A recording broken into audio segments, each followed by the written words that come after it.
Olá, vamos aprofundar a história de José e a mulher de Potifar. Lá na Bíblia Rápida, nós lemos até o verso 14, Gênesis 39, 14.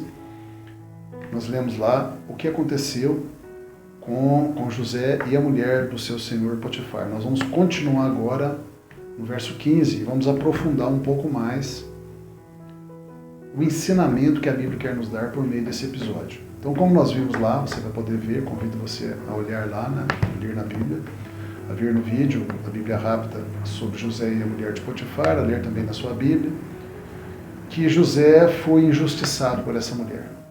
Ela o acusou de que ele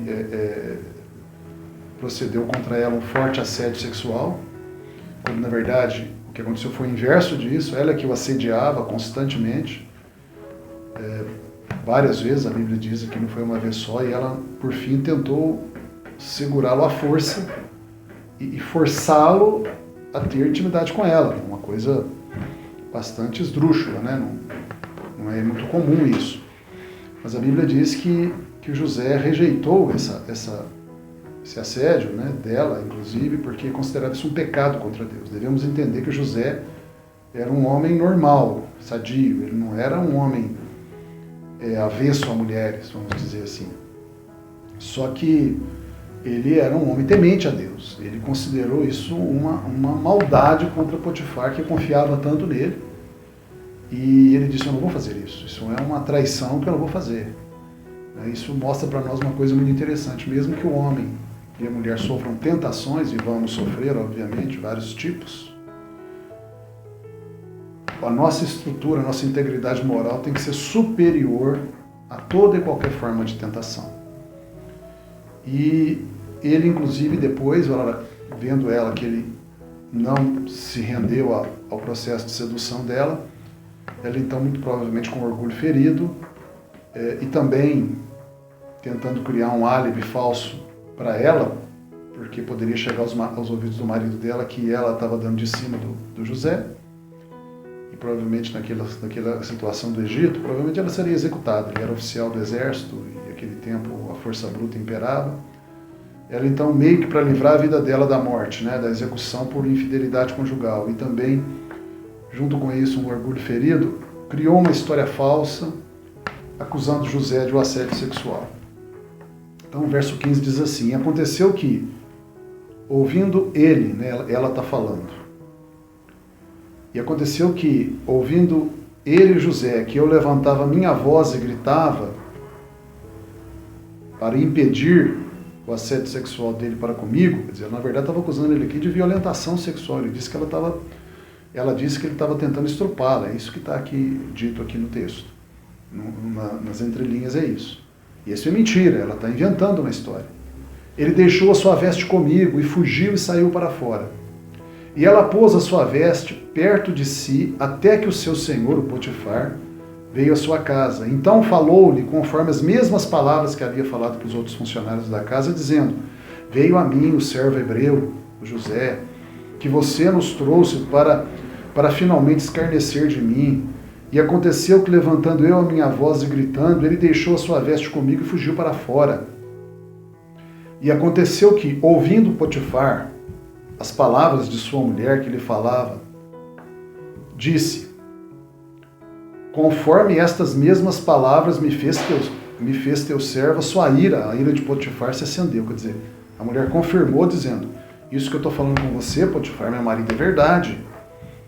O servo que você trouxe aqui para dentro, que você confiou nele, e eu também, ele tentou me violentar aqui. Com isso, a Bíblia diz que a ira de Potifar se levantou contra José.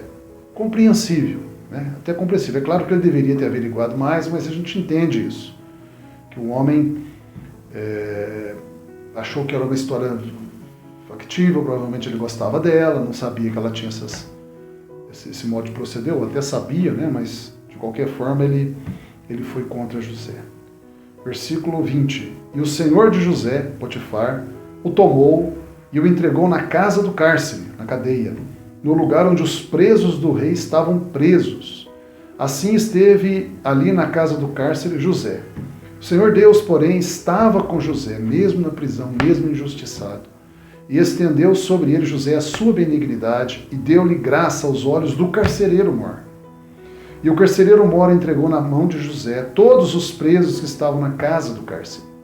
E José fazia tudo o que se fazia ali. Ou seja, José administrava toda a cadeia.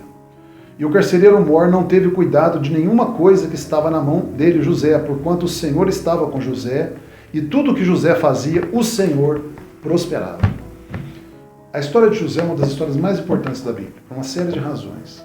Primeiro, ela é uma demonstração cabal e definitiva, um ensinamento definitivo, que Deus é especialista em reverter o mal em bem, a maldição em bênção. Também mostra a providência divina.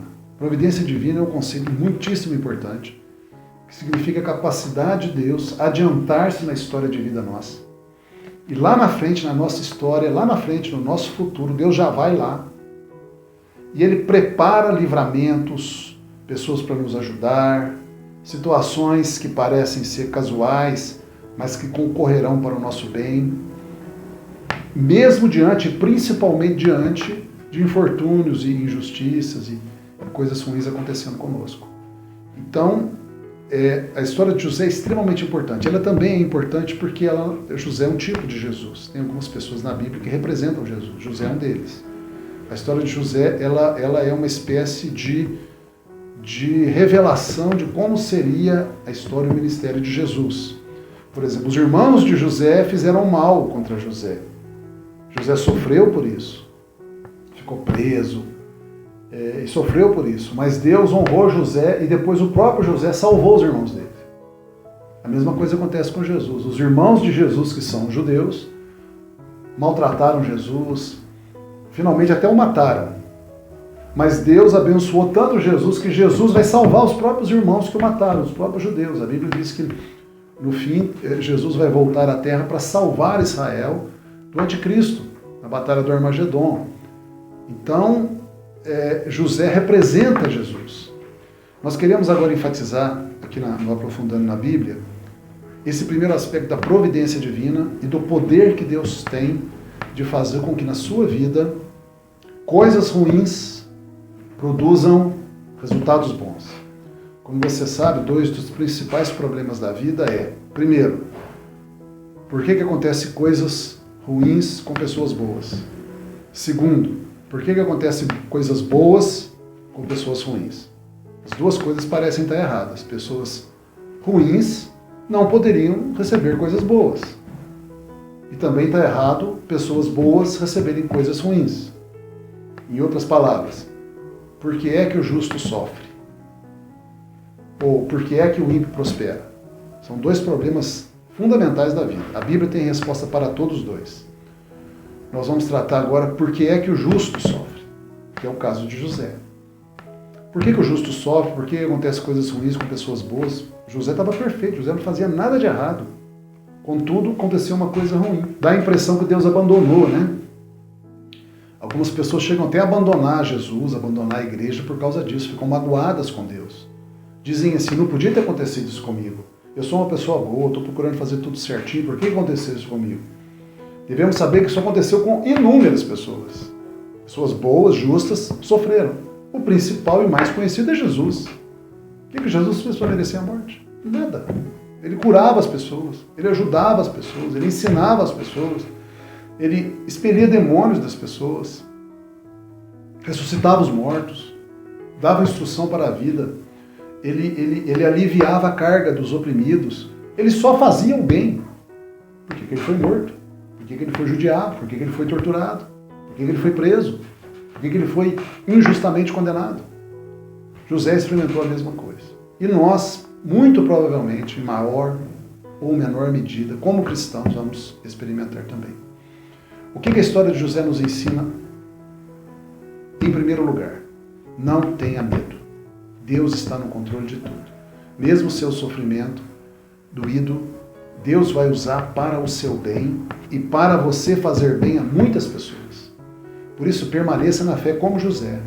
José permaneceu na fé, José permaneceu firme, José não chutou o balde, Ele podia ter falado, vou largar Deus, eu estou aqui servindo a Deus certinho, estou fazendo a minha parte, tudo certinho, meus irmãos já vieram contra mim, já me venderam como escravo, quase fui morto. Estou aqui, pensei que a coisa ia melhorar, essa mulher inventa uma mentira contra mim, eu estava fazendo tudo certinho, não fiz nada de errado, o marido dela acredita nela.